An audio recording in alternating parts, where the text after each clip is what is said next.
Isaías 5, 8 a 10. Ai de vocês que compram todas as casas e se apossam das terras, expulsando os antigos moradores, fixando placas de não entre, tomando conta do país e deixando a população sem abrigo e sem terra. Ouvi, por acaso, o Senhor dos Exércitos de Anjos dizer: esses casarões vão ficar vazios, essas propriedades imensas ficarão desertas. Uma vinha de 10 alqueires produzirá apenas uma jarra de vinho, um barril de semente produzirá 10 quilos de trigo. Na estrada da transformação do Brasil, uma medida se impõe: a reforma agrária. O país tem sofrido de aguda injustiça fundiária desde o seu nascedouro. As chamadas capitanias hereditárias, onde portugueses recebiam incomensuráveis glebas de terra no país, foram as medidas escolhidas pela coroa portuguesa para incentivar a invasão e colonização do país.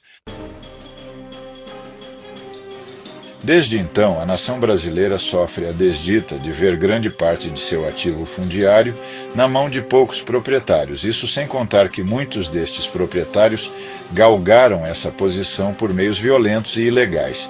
Nada é tão confuso e tão eivado de corrupção no país quanto a questão da posse da terra. Uma das questões que subjazem nesse desafio nacional é o princípio de que no Brasil, se alguém tiver poder aquisitivo, pode ter o quanto de terra e casa quiser. Como se pode perceber, o princípio que norteia o texto bíblico é contrário a esse paradigma, isto é, o texto impõe limites. Ninguém pode ter tudo o que quer só porque pode. O princípio das Escrituras impõe limites ao poder aquisitivo. E esse é o primeiro padrão que precisa ser atacado no país. É preciso impor um limite à posse, tanto ao número de propriedades quanto ao tamanho das mesmas. Segundo as Escrituras, ninguém pode concentrar propriedades a ponto de ameaçar a moradia ou direito à terra, que todos os seres humanos devem usufruir. Isto é justamente o que acontece no Brasil. O direito à moradia é negado por causa do jeito como a propriedade privada é permitida. Um jeito totalmente injusto. Concentrando-nos na questão agrária, nos damos conta de que o país sofre ainda a agravante de que o latifúndio pratica a monocultura, movido pelo que o mercado internacional melhor pague, que é o princípio do chamado agronegócio. Esse princípio compromete a agricultura de subsistência, responsável pela produção de alimentos e é responsável pelo êxodo rural e pelo aprofundamento da pobreza e pela opção pelos transgênicos e pelo excesso de agrotóxicos e ainda atenta contra a economia popular e contra a soberania nacional. O agronegócio vende os grãos e depois nós os readquirimos, beneficiados pelos nossos antigos clientes, agora credores.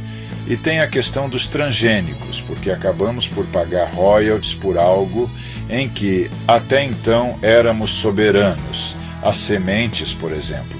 Há ainda que se considerar que os transgênicos transformam seres humanos em cobaias e submetem o meio ambiente a impacto não prognosticável. O que é preciso fazer no campo é também preciso fazer na cidade. O povo de Israel recebeu ordens de renovar a sociedade a cada 50 anos. Era a lei do jubileu. As terras, a cada 50 anos, tinham de ser devolvidas para os antigos beneficiados, isto é, para os respectivos moradores das tribos possuidoras destas. Quando Deus distribuiu entre as tribos de Israel as terras das nações que ele havia julgado por terem chegado ao limite da iniquidade tolerada na história, estas terras não seriam propriedades das tribos, mas usufruto em comodato. As terras não podiam ser vendidas, apenas as colheitas, num total de 49 colheitas, no final das quais as terras teriam de ser devolvidas. Os que entregaram as terras para para pagamento de dívidas poderiam ofertar o seu trabalho por metade do salário para pagamento dessas dívidas caso a entrega das colheitas não fosse suficiente. Escravização em Israel era esse empregar-se por metade do salário para pagamento da dívida contraída, cujo pagamento não fora saldado com a venda do direito a 49 colheitas.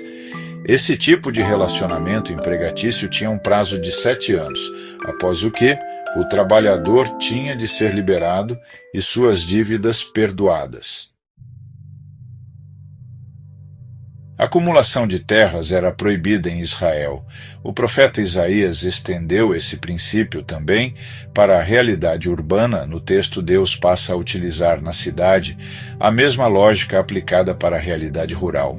O profeta Isaías acrescenta que Deus irá julgar os acumuladores de casas, fazendo com que suas mansões fiquem desertas, assim como julgaria os acumuladores de terra com improdutividade. No Brasil, a realidade da possibilidade de acumulação desmedida no mundo rural transferiu-se para a realidade urbana. Na cidade, uma pessoa pode, em tese, ser dona de todas as moradias, transformando todos os possíveis moradores da cidade em seus inquilinos, ou os condenando a viver em situação de rua. Em princípio, a Bíblia não é simpática à ideia de posse, e sem dúvida é totalmente contrária à acumulação e à concentração, de modo a que alguém possa ser a única moradora do lugar, ou seja, a única proprietária. Em outras palavras, a Bíblia limita a posse de propriedades porque questiona a lógica da propriedade privada, logo, esse pretenso direito não pode ser usufruído às custas do direito à moradia, a que todos os seres humanos fazem jus. Portanto, na Escritura Sagrada, direito à moradia é superior ao direito à propriedade. O objetivo de Deus é que todos tenham moradia. Na fala de Jesus Cristo, isso está contemplado no seu comentário sobre a nudez, em Mateus 25:36, quando Jesus disse: "Estava nu e me vestistes", ou seja, não me deixastes exposto à minha fragilidade. E o que cobre o ser humano de fato na vida em sociedade é o usufruto do direito à moradia. Assim, uma sociedade cristã dá prioridade à função social da propriedade urbana, porque dá prioridade à moradia. No mundo rural, a Bíblia dá prioridade à produção de alimentos, porque dá prioridade à segurança alimentar, que só é possível em pequenas propriedades, até porque a Bíblia não apoia o latifúndio, como disse o profeta. Nós, cristãs e cristãos do Brasil, temos de tomar posição ao lado das reformas agrária e urbana. A nossa fé ensina isso.